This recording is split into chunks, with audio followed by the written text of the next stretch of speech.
Okay. Good morning, everyone, and welcome to another Creative Solutions CS Presents. My name is Jay Holben. I'm an associate member of the American Society of Cinematographers and a contributing editor to American Cinematographer magazine. And I'm going to be your host this morning for what promises to be a pretty extraordinarily fascinating conversation with Mr. Mihai Mălaimare Jr. and Mr. Eli Berg. Want to welcome you both. Guys, make sure that you unmute your microphones and say hi. Good morning. Excellent. I love it when technology actually works. So Mr. Mihai is a Romanian cinematographer known for his feature work with top directors, including Francis Ford Coppola on Youth Without Youth, Tetra, and Twixt, and Paul Thomas Anderson on The Master. And most recently with Taika Waititi on the Best Picture Academy Award nominee, Jojo Rabbit. Congratulations, Mihai, and welcome. Welcome. We're very happy to have you. Thank you. Thanks for having me. And Eli Berg is Mihai's DIT, and he's worked with Mihai for the past 10 years, including on Jojo Rabbit and The Hate You Give.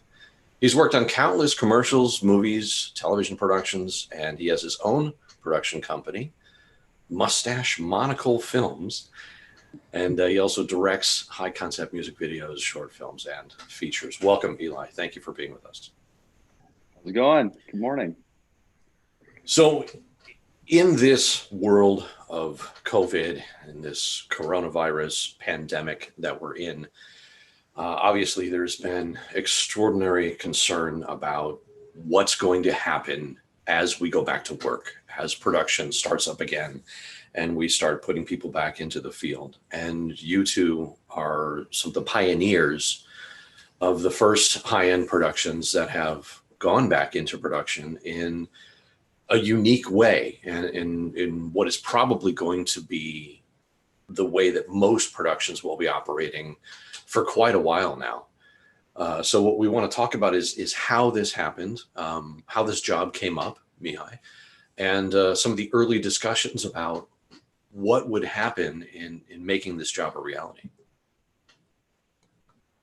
Sounds good.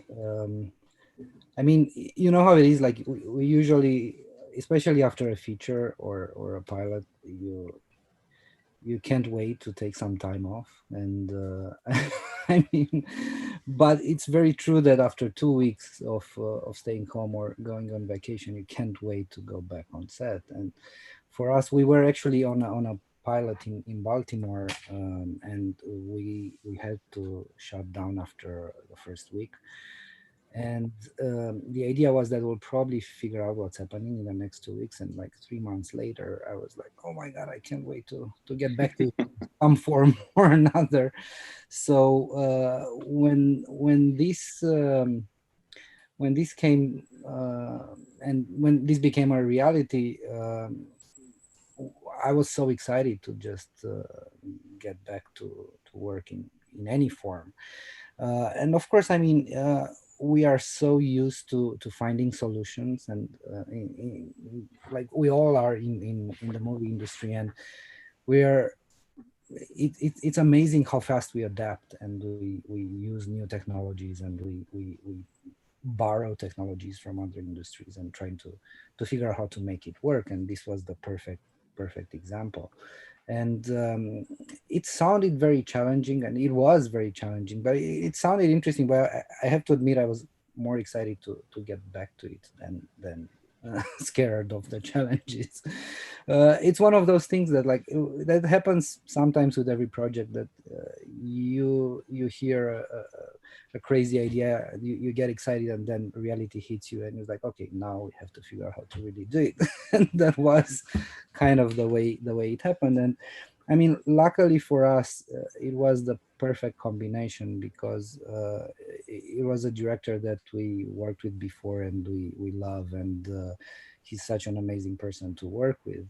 His name is Matt Hazelton, and the production company, it's Arts and Sciences. So it was the perfect combination, because we knew each other. We worked together quite a lot on set in the past years. So from the beginning was like, okay, we know kind of how it is, but now let's figure out and let's learn together how we can do everything remotely.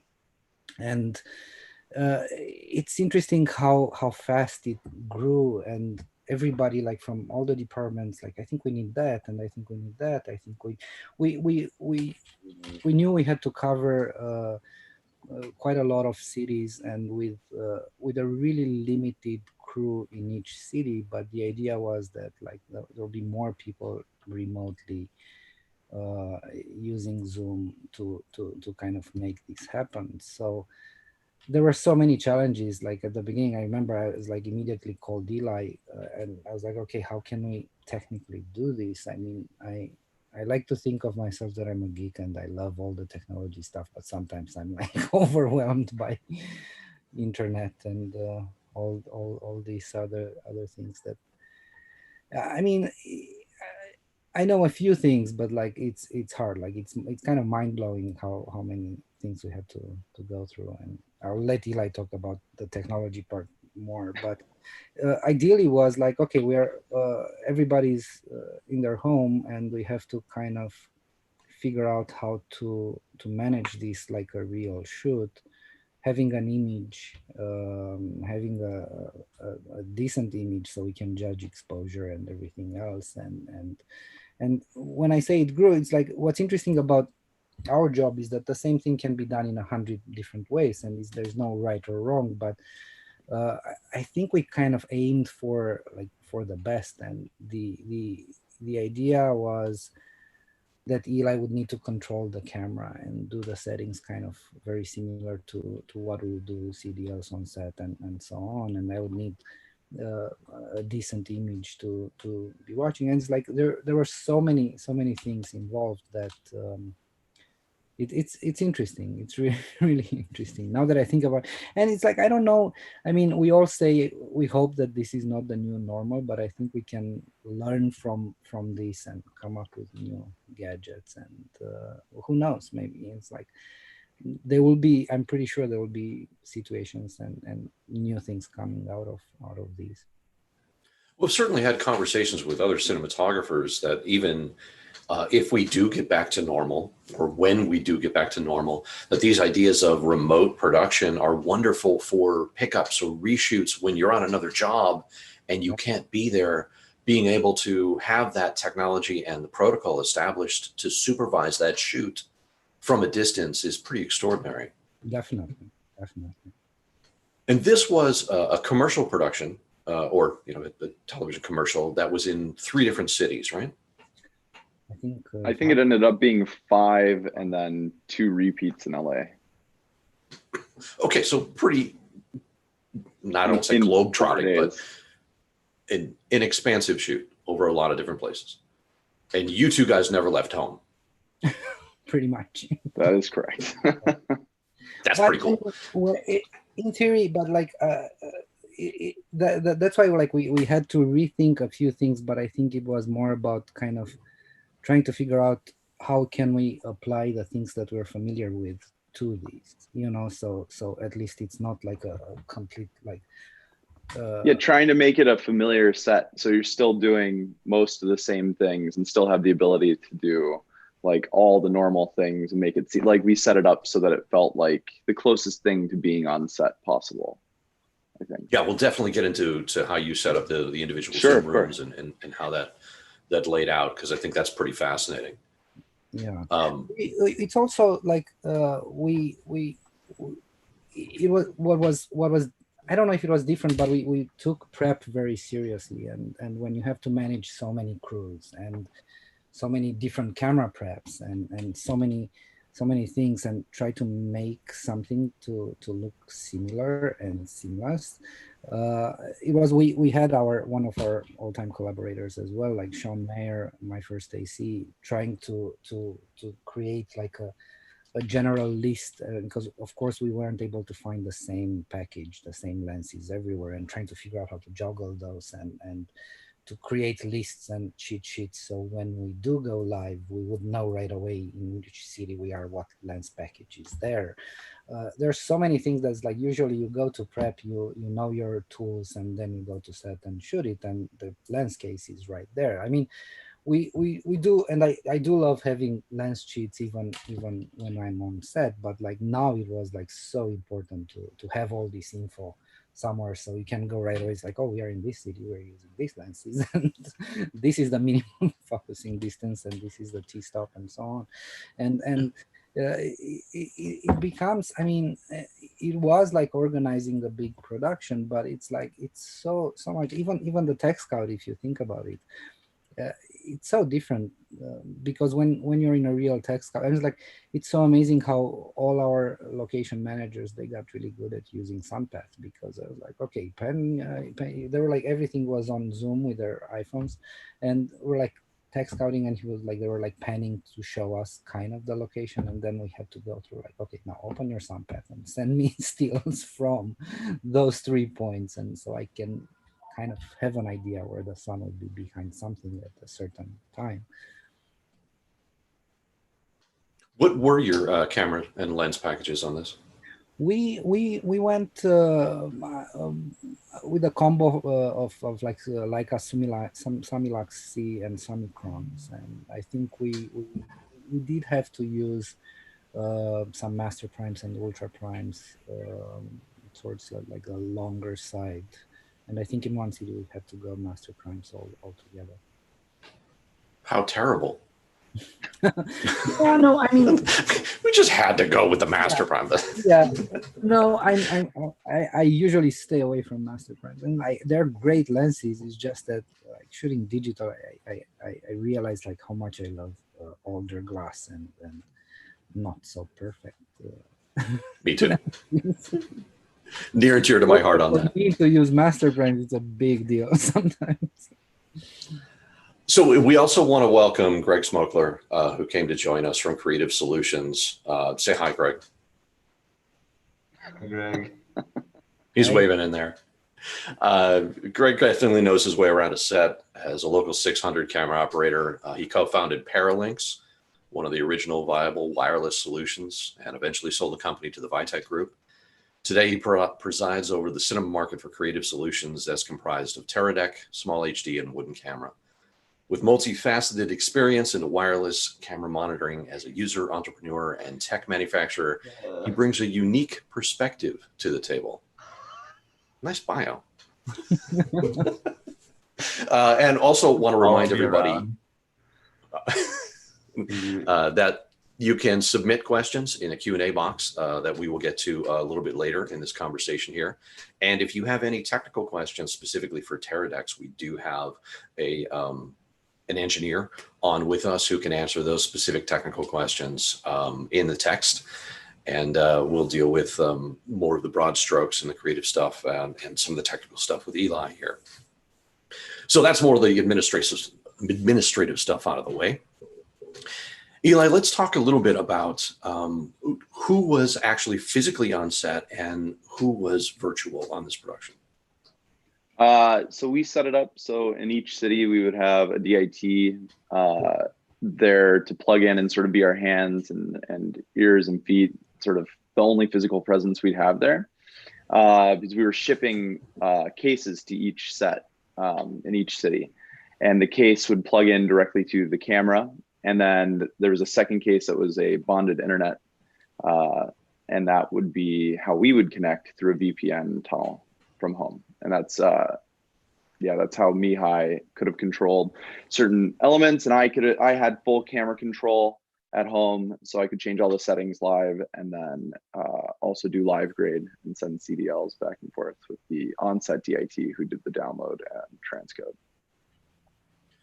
I'm sure there's a lot of nerds out there watching this who understand what that is, but I didn't really know what a bonded network is. And can we just kind of break that down a little bit? Yeah, Greg, jump in there. That's all you, bud. Well, actually, it wasn't us. I think it was you guys doing a unique way of getting internet all over. So maybe you could talk about how you guys did it. Yeah, sure. So we ended up going with the company called SetNet. That is Dan Skinner. And I've worked with Dan for a long time. He's great. And he has been sort of doing this workflow for a really long time without it being like the main thing. And suddenly this is his time to shine. So he was pretty excited, and he's been doing it a lot, like since COVID hit. So he's kind of the guy. And then, but yeah, so Bonded Internet is, he has a bunch of different antennas going up. And so he has a way to switch from different SIM cards that he has internally in his little case. I can't really talk a lot about the specifics because it's his thing, but it makes it so it's like shared internet. So instead of just one signal, you have like 4, and you're using all of that upload bandwidth, and you're using it all so that we get a better, stronger internet at home. And like, so we can see a better image without dropouts. And Mihai and myself actually had cube decoders at home. So we got like, I think it ended up being like 720 image at home, so that we could do live color and actually see a really nice image that was pretty close to being on set.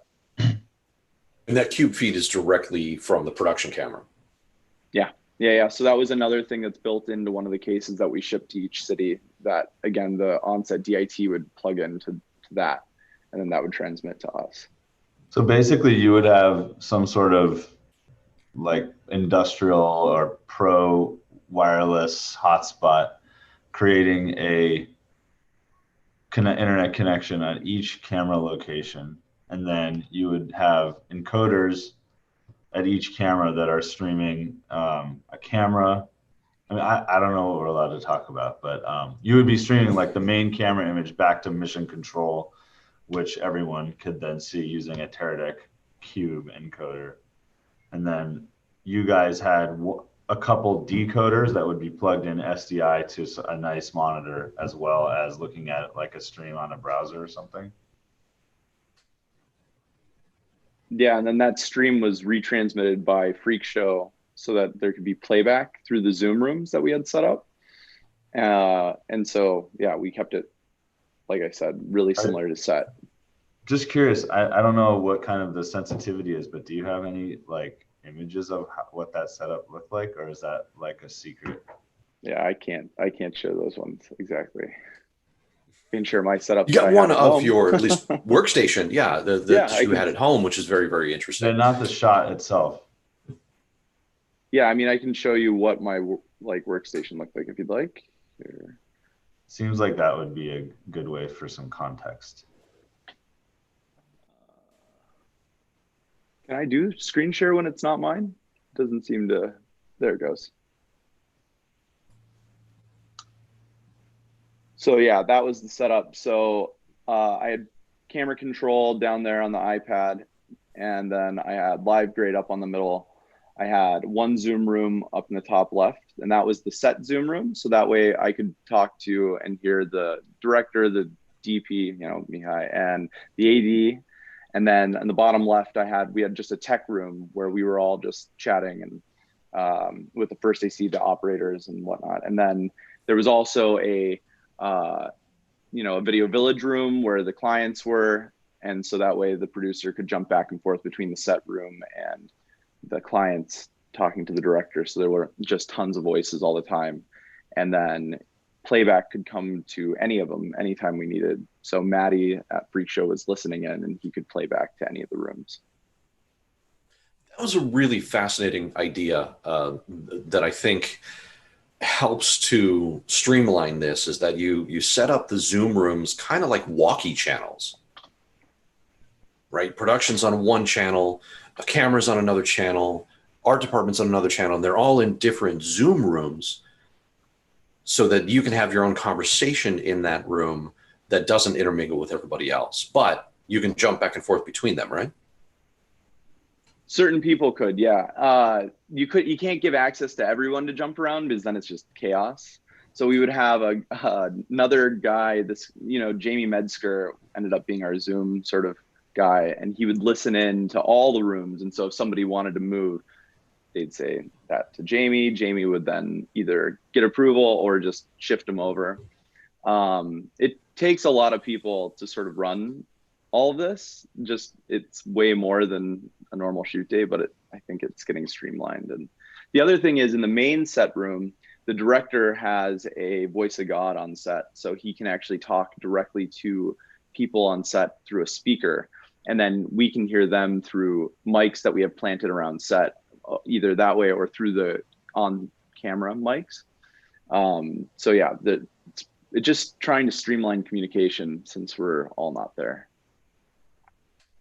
Mihai, we talked about having a production witness camera and how important that was. You want to talk a little bit about that? Sure. I mean, I think that was one of the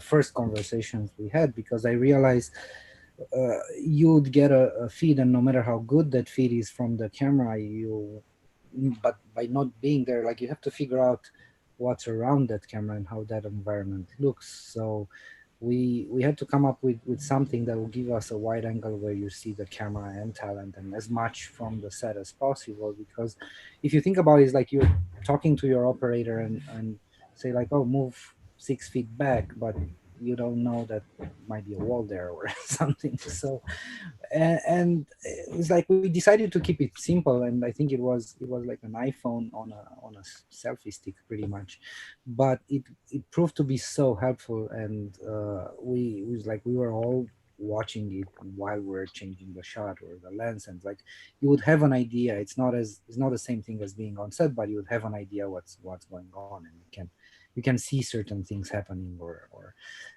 and I mean we one other thing, talking about the Zoom rooms, we like my setup, for example, and I think Eli's was the same. Like we had to use 2 devices, and I used an iPad as a way to communicate with camera operators, first ACs like Eli, all the technical people, because there were so many things that can happen in the same time. And when you change a filter or swap a lens or do things like that, you don't need to wait.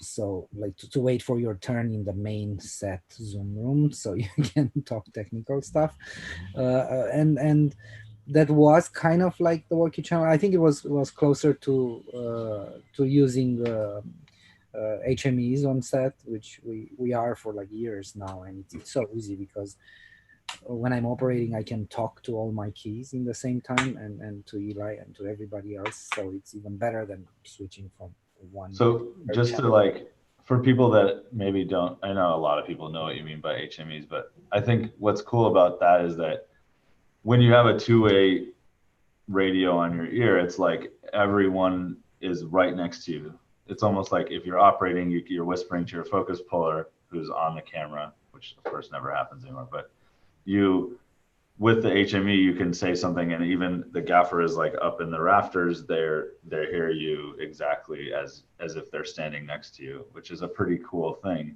It must be surreal to have that in multiple cities on a Zoom channel. I'm curious, with the like Zoom rooms, did you use the video like chat component a lot? Like, did it matter that to see someone's face when you were talking to them? Or was that kind of abandoned right away? No, we shut that off. If you had that on, because we had to use on the set room to have side by side, we had the witness camera and the live feed. In order to do that, everyone had to kill the video, and so we could just hear each other. Like in the other rooms, I don't know. I think in our tech room we had some people on video, but for the most part, you know, the AC had the phone in their pocket and like in one earpiece in. Sort of thing. Interesting. What about like the Video Village people, like clients and agency people? I think they were more face to face. Yeah, I think they were, but I also, not all of them. I think a lot of them probably were just doing audio. Again, because in those rooms, you'd get a bigger image if you didn't have that, and if you set it to gallery view, so you just saw those 2 images. You don't really want to see everyone's face. You want to see the image that's happening. Mm-hmm. Okay, interesting. There's also a bandwidth issue, right? That if you have too many video streams, it can take the feed from the camera and truncate and compress that, especially in Zoom, if I understand correctly. Did you have any issues like that? No, we didn't really run into it. I think because we got rid of all the people's faces for the most part. I think that wasn't even an issue. For the most part, Dan was so on top of the streaming side of things that honestly, it ran so smooth that you just didn't think about those sort of things, because he had a person the whole time watching their bandwidth for each of the boxes. And if any issues were happening, they'd switch to a different carrier. And I think they had 4 different ones per city ready to switch in. And yeah, it was seamless. They're really good at what they do, for sure. We did a little bit for camera preps. I mean, especially for the first one, it was so important to kind of like simulate that feeling that we're all there, I guess. But no, I mean, on the other hand, I think there were like only 6 of us or something like that, so it was hard to say that that was working or not if we would do it like that. But my feeling is that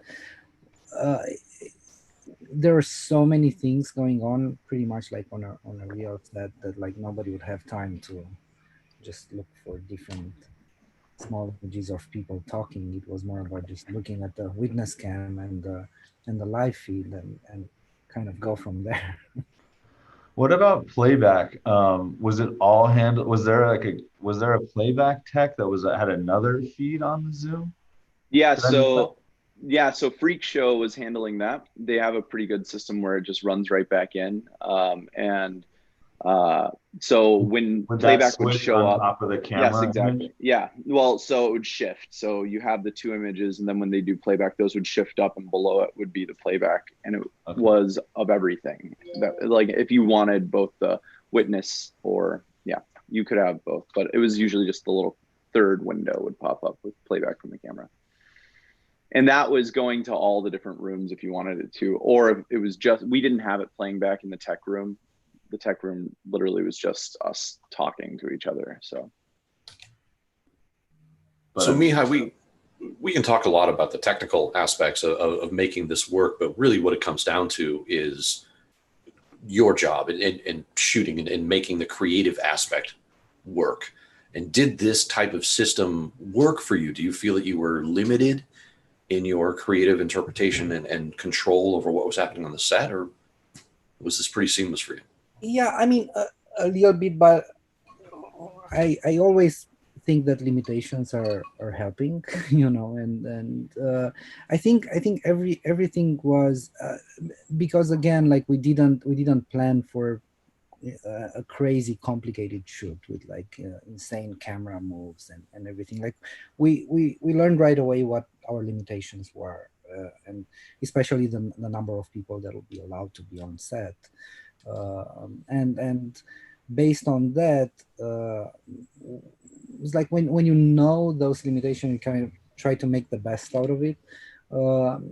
It was a little different because again, I'm used to operate, so all of a sudden I was like, yeah, I'll be watching a monitor, but it's not like it didn't really feel too different for me. I thought it will, but again, probably because I'm fascinated about all these tech things and trying to figure out.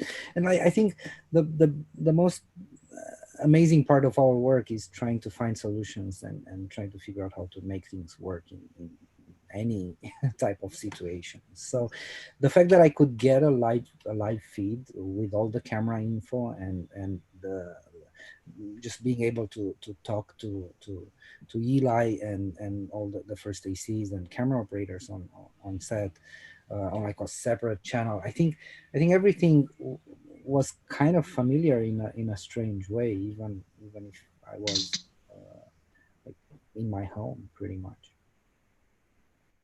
Do you think that was? You also, sorry, Greg, go ahead. I was just going to say, do you think that was because of how the SetNet guys set it all up with all the Zoom rooms, or totally because it's production and production is familiar? I think a little bit of everything. It was definitely teamwork, and we're trying to figure out how to just like take the things that we all know and like, and how can we apply those so it's not like an entirely different system that nobody was familiar with.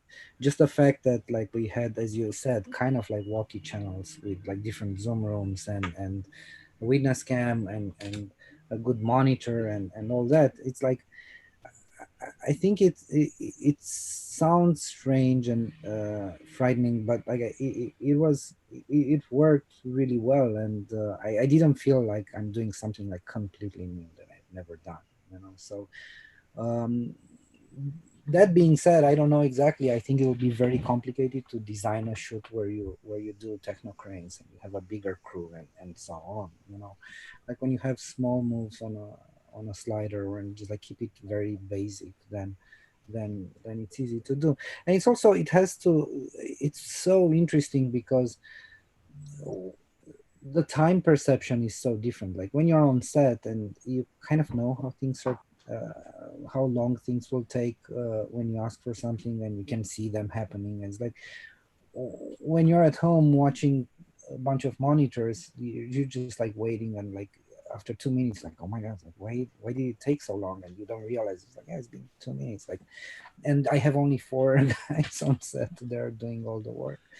That was probably the main thing that I got the feedback from the crew that was on set. Like, we were like unbelievably tired, and they're like, yeah, you don't realize because everybody's asking things, and then like by not being there, it's so different. And like,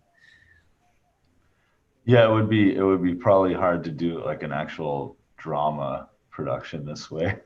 yeah, I think like for us, you know, it's one thing, but I can only imagine how hard it is for directors to do it this way, and just to use a speaker to direct. I think that's the most challenging part of this. That was one of the thoughts that came to my mind. And there are some directors that do that, who like are famously Apocalypse in Now. the streamlined trailer, exactly. You know, who are a little removed. But for me, I always hated being in that like DIT tent or you know the cinematographer tent and not being able to see the world around me. I was always like moving that tent away and being like, okay, let me see everything. So I think for me that there would be a deep frustration in not being able to see, okay, where did the crew group go? You know, if you only have that one witness camera and there's nobody on it, it's like, wait a minute, where is everybody? Am I alone in that, or was that a thing? We did that a few times. Or it's like, oh, did the witness cam like the witness cam became such a big part of this whole thing. I thought it would be great to have, but I didn't realize how important it will be in the end. Like even like there are other people asking for it. Like there were times where it froze or it got left behind, and we're like, no, move it closer, let us see what's there. We really need that.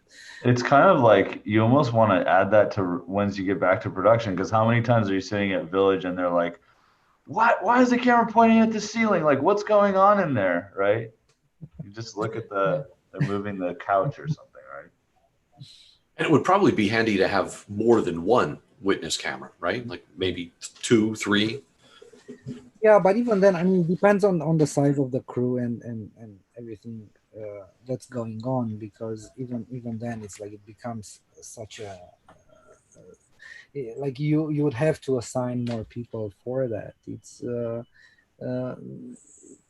it seemed really easy, but it turns into like every little thing that you need to connect to this system. It's like it's an extra thing that you have to worry about, and a lot of times they were just like the orientation, because it was an iPhone. They're like, like it's like 90 degrees. Can somebody go and readjust that, or can you pan it to the right? I don't see our camera, and I think it's interesting. I mean, it's like I don't know exactly how much we want to implement that in like into the real on-set work, but I think for us it was an amazing tool to have.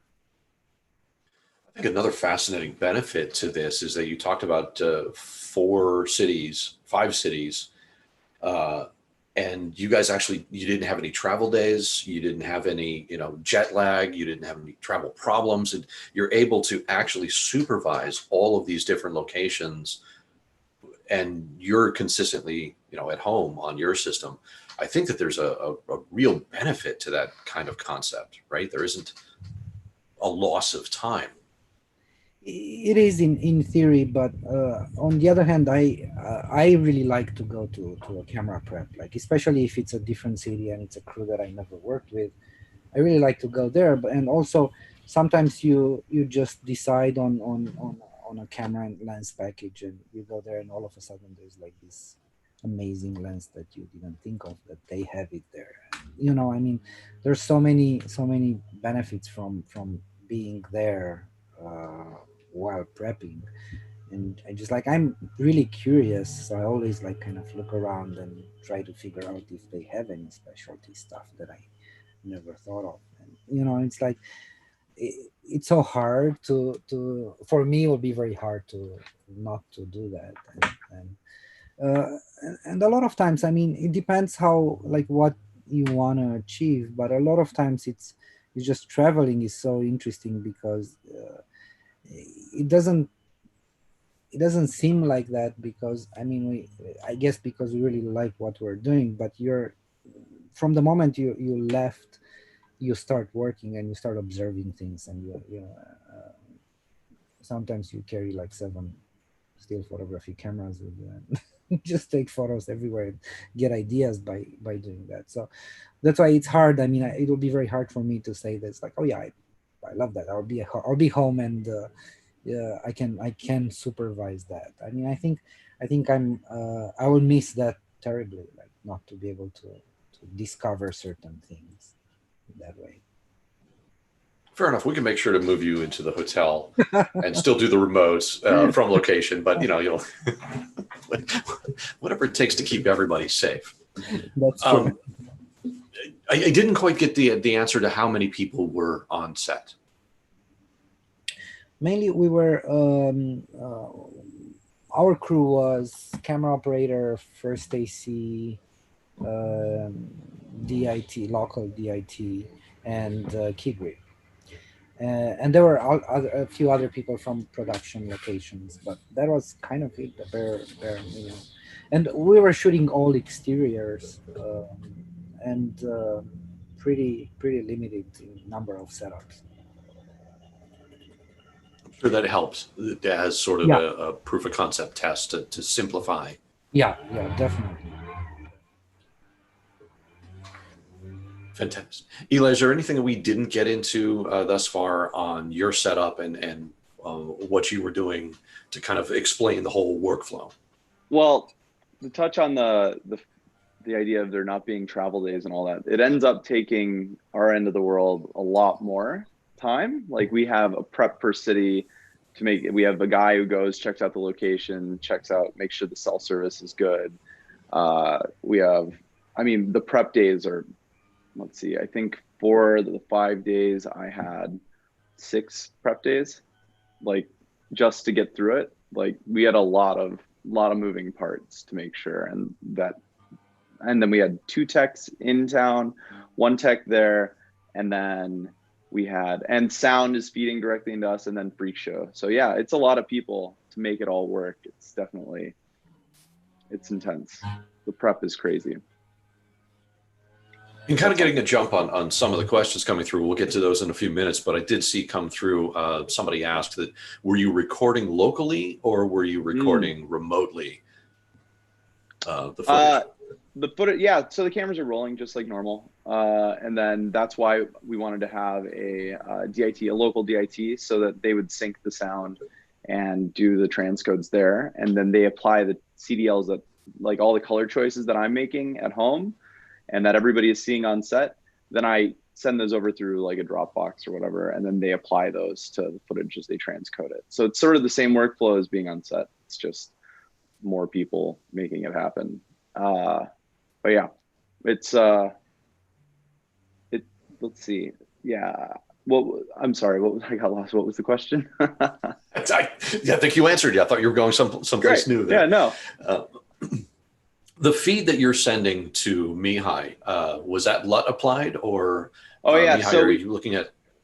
we had a color box on the camera the whole time. That way, it was upstream from everything else, so it goes directly, all the raw goes directly into that, and then from there it goes to all the monitors. So on set, they're seeing the colors that I'm doing, and through like the cube to all of us, and everybody's seeing the color as it goes.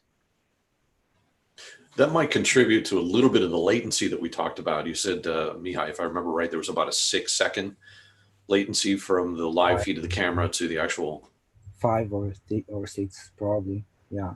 But it's always, I mean, that's why we kept it like that's kind of how we work. We used to work on set, and I don't even remember last time I shot something ProRes. I always go for the highest, and I always want to shoot raw.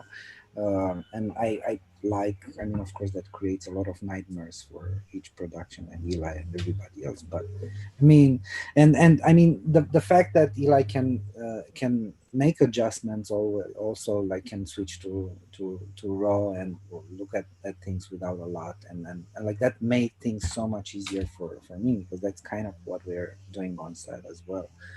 And I found it pretty useful, because I was watching both the Zoom feed and the OLED monitor, and because I had a delay, I could see the thing happening in real time, and then switch my eyes and watch kind of like almost like a replay. So that was great. But I mean, I was amazed that like it was like on the Zoom feed were like I don't know, we had like 2 frames, Eli, something like that. It was like minimum delay. Yeah, it was just the decoder ended up being, I think it was 3 seconds, but those 3 seconds feel like a really long time. while the sounds out of sync sort of thing. Yeah. But if you think about it, it's like it's pretty amazing to get such quality from this. Yeah. Well, that's definitely a testament to all of the technology, and especially to the Teradek technology that's involved here, to give a little love back to who's hosting all of this. One of the questions that pops into my head, it gets into security. And are these feeds, are they encoded? How are we protecting this information that's being transmitted to all of these different locations? Well, that's definitely a problem with it. Yeah. Zoom is not the most secure thing in the world. We did our best with having like passwords and things like that, obviously, that don't get passed out, to go on to the different rooms, and then having somebody, a tech watching and making sure that people are who they, we have a list set up, and all those people get to come in general. But yeah, you're right. That's going to be a problem. That's something that, unfortunately, Zoom's just sort of the best thing for this right now. But yeah, I mean, I feel like, if you were shooting a Marvel film or something on Zoom, you might do a custom conference software or something. But I just, the likelihood of somebody like specifically trying to attack some commercial that you're shooting on Zoom is unlikely, I would say. Yeah. I don't know what the encryption stuff that SetNet is using for these streams, but we do with Teradek do SRT 256-bit AES encryption. So if you're using our cloud and our encoders, things can be totally secure. The actual image can be secure. Obviously, if someone is watching an image of a stream with a password, if they give out the password, and if you give out the password to your bank account, and the person steals your money, you're going to lose it. But ain't getting much from me. Yeah. So going into some of these questions, I want to get to some of the stuff that's been submitted here. The first one that I see from Aaron is, if there was a single solid 4G LTE connection, could you have done the job without using bonded cellular data?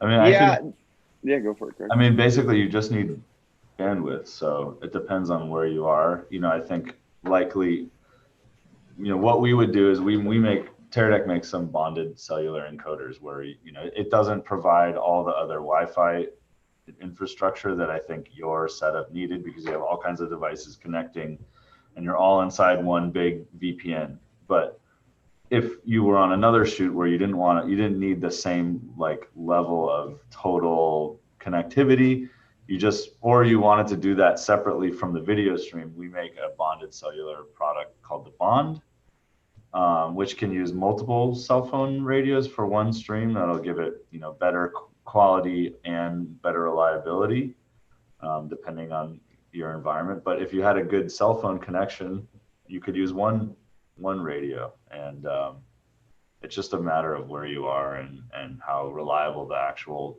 cell is there that you're using. And what you're sending. Like if you aren't sending the feed like we were through a cube, if you're just doing Zoom, like I think we have another job, and we're not doing the cube through, we're just sending image through Zoom.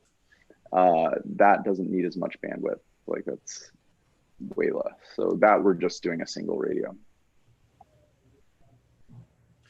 There's a question here for Eli. Why not allow the onset DIT to do the grading instead of doing it remotely? Given that producers are looking to streamline crews, adding more crew even remotely would seem to create budgetary challenges. Yeah, I understand that. Yeah, for sure. I guess sort of Mihai and I have been working together for a really long time, and so we have a shorthand. Like I feel like I know like at least how to get close to what he's looking for each thing. So the local is not gonna. You don't know the local. You don't know what you're gonna get. There are a lot of really, really talented guys all over the country, and I think that the guys we had on this are like the cream of the crop, but you just don't know in general. So I mean, I would say honestly, it's the opposite, really. Like you could say that you could do this kind of production without any local DIT, right? I mean, you could, but I think it made it way better because you ended up hiring people at all the different locations, even though the like image was still handled by you guys, you know, the DIT and the cinematographer, who are like the key of the project. So yeah, I mean, you could probably able to get all that crew on anyway. Exactly. Yeah, I think that was sort of a priority. I think right now we're just trying to set up like how it's going to go forward. Like, and if you start cutting these positions, like they're not going to come back. So if you don't have them on this one, you're not going to get one on the next one. So sort of trying to make sure that we have the people we need. And then that one time that something goes wrong on set and I'm not physically there to actually fix it, I'd rather have somebody who really knows at least most of the tools that I know and can, or more, and can go and fix the problem physically there.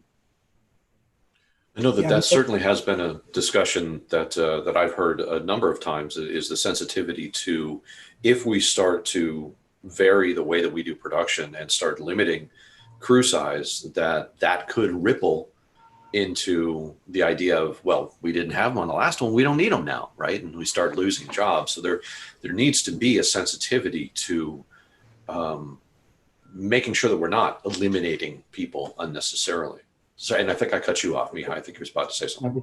No, and I think it was for us, it was definitely a safety net having somebody there, because it's like if something goes wrong, I mean, there are limited things you can do remotely. It's just like being able to go through, like, of course other people can plug and like unplug and plug back certain cables, but it's so much easier to have somebody with the knowledge that can be responsible for that. Certainly, absolutely. There's a lot of value to that. There was a question about what sound was used on this set. And did you put receivers on camera to embed the audio for the streaming feed? So our original plan was to do that, but we ended up getting local sound. I mean, we wanted it to be pro sound, like, so we ended up getting a local in each spot, and then they ran sound into the feed, not to the camera. And then that was why the local DIT then resynced and transcoded the dailies. But yeah, we had a local sound guy feeding into the Zoom and into the Cube. Do any of you think that post-COVID, that something like an Unreal Engine is going to speed up this kind of production? Will the industry pick up something like that type of virtual tool into this kind of thing? Eli, what do you think? It would be pretty cool I if we don't know. had. It'd be cool. What if we had like a point cloud camera that would let you physically walk around in the set in your Zoom room? Okay. Totally. All right. I'll fully admit I didn't read the entire All question right. before I started to read it. I thought, oh, maybe we shouldn't go there, but okay. I mean, No, I mean, it would be cool. Have you guys ever done any virtual production?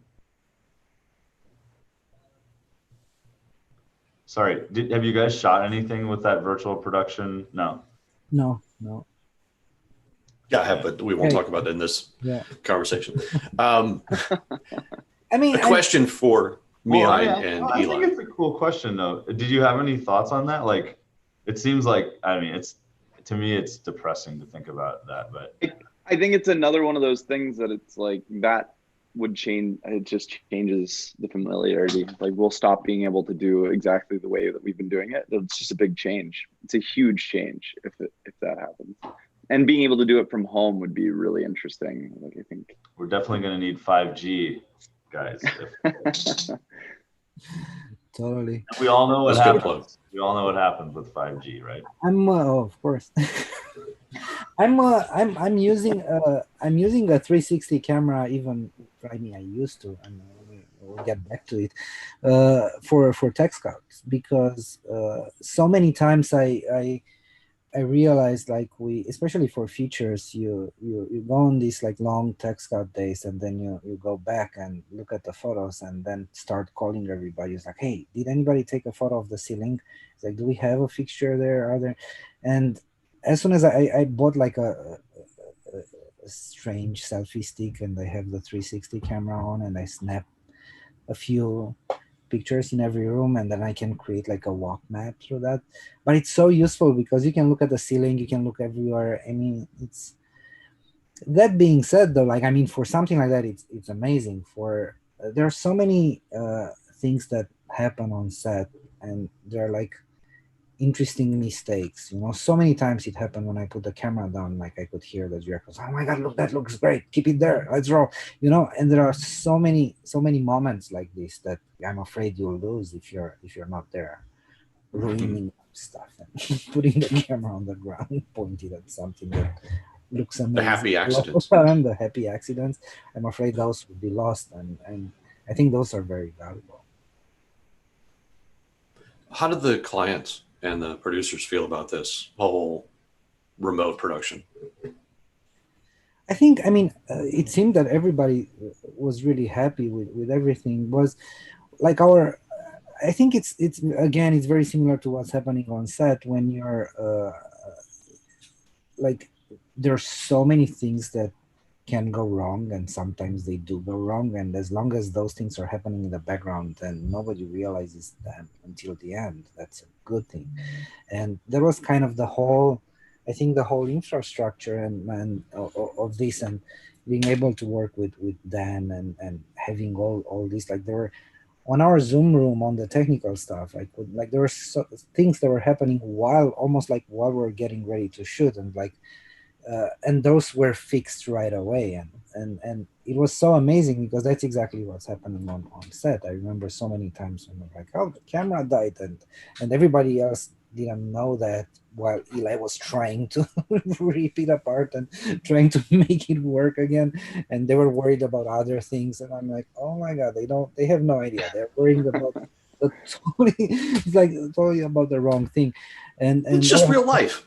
It is, I mean, but I think that was the beauty of it, that they didn't even realize that these things were happening, and they were like constant troubleshooting, and it seemed seamless. Like, I could see like the set room was like perfect, while in the other room was a little chaos that was kind of get back to normal. And it's like, it's so great when that happens, and when you have all the tools and the people to achieve that. What kind of internet home speed do you two guys have, and were there any issues with that? Did you have to do Ethernet connections or anything special to accommodate this? Yeah, I'm on a 140 upload and download, so it's pretty decent.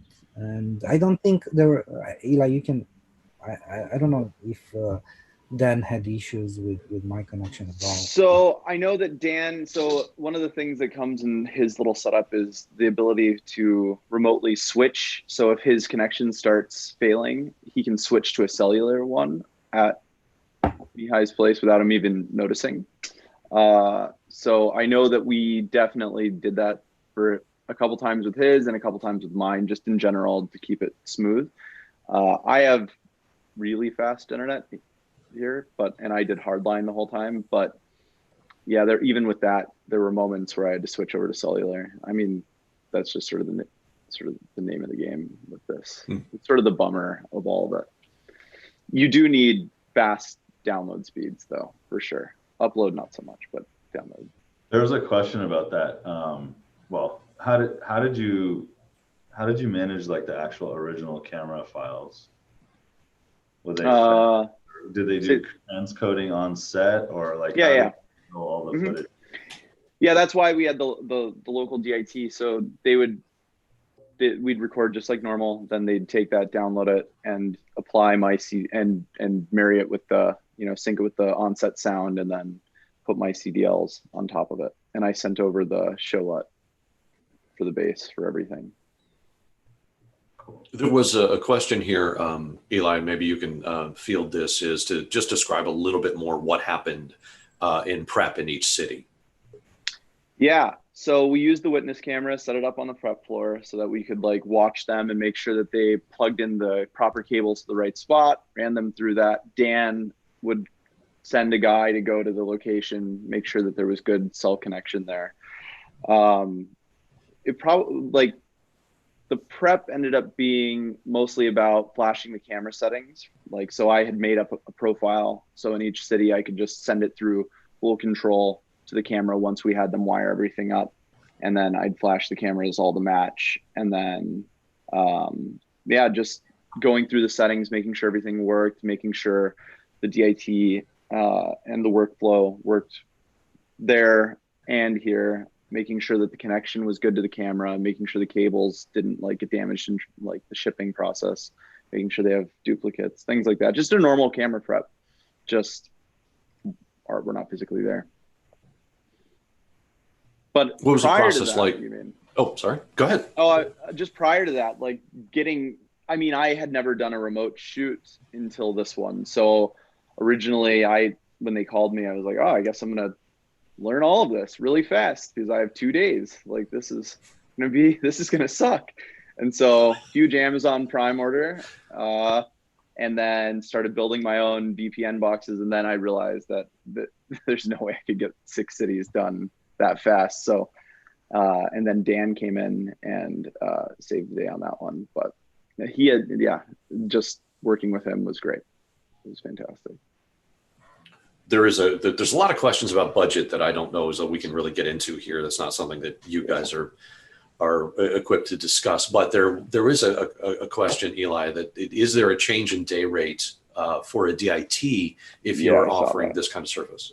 Yeah, it's a hard question. It just sort of, it just depends on your relationships going into it, what you're willing to do it for. But yeah, we've been trying to keep it a little higher just because it is more work and it is more specialty equipment, and figuring your knowledge has to be different than a normal shoot day. So yeah, it just sort of depends. It's tough. Mihai, for you, what was probably the best takeaway from this experience?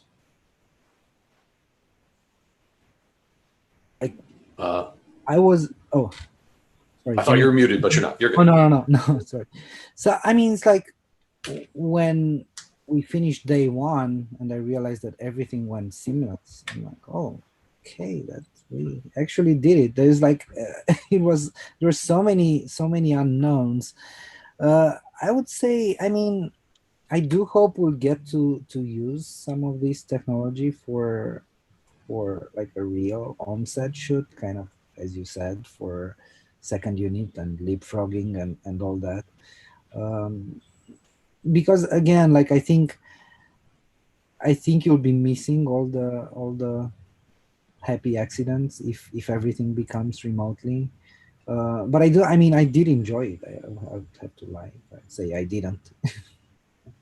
Yeah, I think that's a really fascinating idea too, that even if production goes back to normal, the idea that you could have a witness camera and a Zoom room set up with your second unit or your leapfrog unit so that while you're with main production, you can actually see what's happening. I think that's fantastic. That's where we can really adopt this idea into, regular production, if and when we get back to that. Yeah, totally. I mean, it's very interesting if you think about it. It's like so many things are coming from. I mean, just the intercoms, the HMEs. It's they were mainly built, I think, for sports and for fast food industry. It's like even now I own an HME base station, and something went wrong. I had to call service, and they kept asking me, "What's your restaurant name and address?" I'm like, "No, you were like movie business." It's like, okay, got it. What's your restaurant name? I'm like, "No." Burger There's King. Mihai Burgers. yeah, pretty much. But I think there are so many things we like, so many tools, and like we are so fast at it. Like we're taking so many ideas and tools from other industries. It's amazing. Greg, is there I'm anything? Oh, sorry. honestly I'm really amazed how fast we were able to make this a reality. And again, like I don't think we were the first ones. But I mean, we were probably part of a small batch. But like if you think about it, it's like that happened like in a few weeks for us, And it's like it was a little bit of a learning curve and trying to figure out things out. But like it happened pretty fast, and we were able to find the technologies and make it work. Yeah, that's fantastic. Greg, is there anything that we didn't talk about with Cube or any of the technology that was involved from Teradek that you'd like to briefly mention before we wrap up? Yeah, I mean, I think like there's this was kind of like the biggest, most well-produced, complicated. Hold on, I'm missing another meeting. Just give me 1 second. Life is lived in virtual meetings now. Sorry. Yeah. Yeah. So Dan, by the way, thank you for joining the SetNet hour here. I hope he's watching, and I'm expecting a check in the mail for our cut. But it's really cool that they were able to use our encoder boxes to send the video around with their own custom setup. But I think just to mention, like, we've been working really hard on kind of making like the simpler way of doing this, not simpler, but like smaller. If you have a one production and you want to send video, you don't have to create this level of depth, and with the VPNs and remote control and all that stuff, you can use Teradek Core to send video to the cloud, an encoder to send video to the cloud and fan it out to multiple destinations using a bunch of different viewing applications. A browser, we have a Mac OS, 2 different apps that run on Mac OS, Viewer and Core TV. We have Android apps, iOS apps, and then we also have an Apple TV app that you can use to get the camera video, and send it around to your clients or to your production crew or whatever. So there's like, it's not all handed in. It's something that you'll have to take on as a production, but like as I think we get back to work, there'll be simpler versions of this, or let's say not as elaborate, not as turnkey solutions where everything is handled and curated. So check out the link. I think someone shared it in the chat, but we have like a new overview of all the apps and all the new features that we have coming out for remote monitoring. And also please give us feedback on if people that are using it, and because we're working really hard on trying to make it work better for everybody. So that's all I have to say. It's a plug, and thank you, Dan, for letting me get that plug in on the SetNet hour. Jay, You're muted, Jay. You're muted. Yes, the lawn care was working outside, so I muted for a minute. But thank you. I could just go on talking forever. Nobody will hear anything.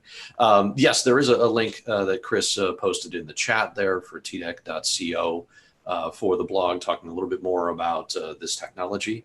I want to thank all of you, all three of you, for joining us today and having this conversation, and hope that everybody out there stays healthy and safe. Thank you for joining us here for CS Presents and talking about this remote production. Mihai, Eli, and Greg, really appreciate it. And everybody check out cs.inc for more of these CS Presents lives, and stay safe. That's going to wrap us up today. Thank you. Thanks. See you guys. Thanks, Thank everybody. you.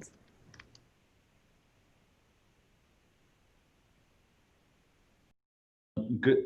That was really awesome. Thanks for your time, guys. Greg, you're the man. I wish Dan was watching. I know he was.